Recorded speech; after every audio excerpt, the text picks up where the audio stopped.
Maglagay tayo ng fish sa oven. Itong ulam ko ngayon. Yan. Lagyan natin ng sibuyas tsaka kamatis yung ating fish.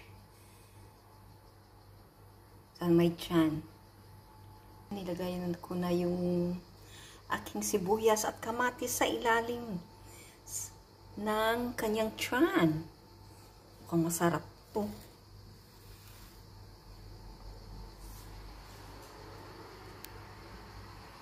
Yan.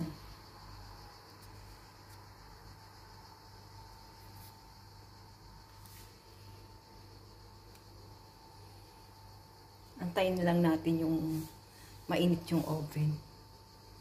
Yan ang aking ulam for today.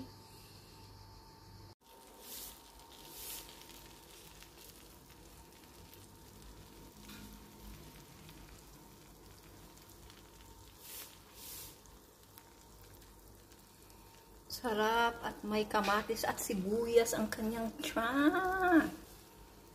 Hala, kain tayo ngayon. Let's eat. And very yummy.